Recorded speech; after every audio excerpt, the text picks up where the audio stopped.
मिया करबो forest department नि बिसिंगते करबो कामसेनि बररक नतुये साजाने आवाइमं पारना खलाइजाखा तामोखाय bolongbu phangrok naraknai borokni lamao busuk joratei nangku bufang amti kogrok natok khaibo phunuk laikya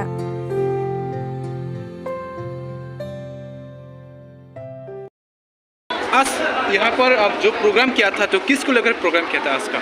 आज कार्बुक sub division का 1 day awareness programme हुआ। जितने भी जेएफएमसी मेंबर और एसएचजी मेंबर कार्बुक सब डिवीजन में थे सारे लोग का अवेयरनेस प्रोग्राम हुआ। यह स्कैटफॉर जो जायका प्रोजेक्ट है उसके तहत आयोजित किया गया और इसमें नाटक का भी आयोजन किया गया। हम लोग ने सारे लोग जो सस्टेनेबल मैनेजमेंट ऑफ फॉरेस्ट के बारे में बताया गया, कैसे जेएफएमसी बनाया जाता है, क्या एसएचजी का महत्व है, इसके बारे में लोगों को बताया। उसके बाद हम लोग ने एनुअल जनरल बॉडी मीटिंग की कार्बुक एफडीए का। यह बहुत महत्वपूर्ण मीटिंग होता है जिसमें सारा ऑडिट का रिपोर्ट, जितने भी एपीओ होते हैं और फ्यूचर में क्या होने वाला है इसके बारे में बताया गया।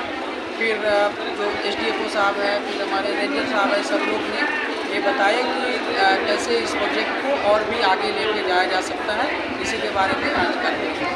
सर प्रोग्राम किया तो सब लोग जानते हैं पीछे में एक रीजन होता है, तो आज का प्रोग्राम का रीजन क्या है? रीजन आज करीब जितने भी करीब 400 पर्सन आज जेएफएमसी मेंबर्स आए और उनका मेन रीजन था अवेयरनेस करने के लिए कि क्या एसएचजी और जेएफएमसी से क्या फ़ायदा है और वन को कैसे रक्षा किया जाता है, इसी के लिए हम लोग ने आज प्रोग्राम किया। तो सर आज का जो वर्कशॉप प्रोग्राम है तो कितना दिन में करना है? आज का प्रोग्राम आज का एक ही दिन का प्रोग्राम था, बट ये तो कंटिन्यू है। 10 साल का प्रोजेक्ट है स्कैटफॉर प्रोजेक्ट। ये उसी के अंदर में क्या क्या एक्टिविटी करना है इसके लिए हम लोग क्या। तो सर ये करबुक सब डिवीजन में कितना बार हो गया जो ये वर्कशॉप प्रोग्राम? ये तो काफ़ी बार हुआ है, लेकिन आज का प्रोग्राम महत्वपूर्ण इसलिए कि हम लोग ने नाट्य मंच द्वारा इसको संबोधित करने का कोशिश किया और नाटक करके, ड्रामा करके उन लोग को बताने का कोशिश किया कि यह अवेयरनेस कितना इम्पोर्टेंट है, वन कितना इम्पोर्टेंट है, जेएफएमसी कैसे करना है और एसएचजी कैसे करना है। ठीक है, थैंक यू सर।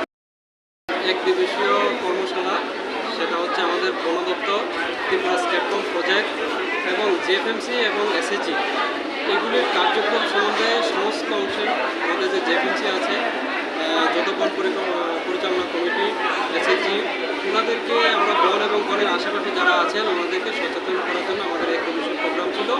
তার সাথে আজকে আমাদের বার্ষিক সাধারণ সভা ছিল। আর আজকের আমাদের মূল উদ্দেশ্য হচ্ছে যে সমস্ত অংশের মানুষকে এসএচজি এবং জেএফএমসি দ্বারা এবং সায়েন্টিফিক ফরেস্ট ম্যানেজমেন্ট দ্বারা আমরা কীভাবে আর্থসামাজিক উন্নতি করতে পারি, বন এবং বনের আশেপাশে যারা আছেন ওনাদেরকে আমরা কীভাবে এগিয়ে নিতে পারি এবং বনকে কীভাবে আমরা রক্ষণাবেক্ষণ করতে পারি সেই নিয়ে বিশদ আলোচনা করা হয়।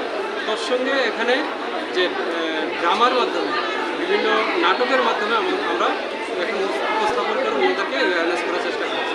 স্যার কয়টা এসএচজি গ্রুপ এখানে উপস্থিত আছিলেন? আজকে আমাদের টোটাল এখানে 74 আমাদের যে জেএফএমসি আছে, 74 জেএফএমসি থেকে আমাদের এখানে বিভিন্ন এসএচজির যে প্রতিনিধি দল তারা এখানে এসেছে।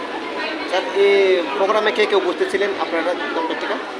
আজকে আমাদের এই প্রোগ্রামে আমাদের মধ্যে উপস্থিত ছিলেন আমাদের মাননীয় জেলা বন আধিকারিক ডক্টর এম.কে চঞ্চল মহোদয়, আমাদের ত্রিপুরা স্কেটকম জায়গা প্রজেক্ট আগরতলা থেকে আমাদের যে কোঅর্ডিনেটর উনি এসেছেন, ওনার নাম হচ্ছে রতন চক্রবর্তী, আমাদের টিম রেঞ্জ অফিসার ছিলেন, আমাদের বিভিন্ন জেএফএমসি থেকে আগত প্রতিনিধিরা ছিলেন, জেএফএমসি প্রেসিডেন্টরা ছিলেন এবং যে পিআরআই বডি আছে পিআরআই বডির রিপ্রেজেন্টেটিভ আছে। স্যার আপনার পরিচয়? আমার নাম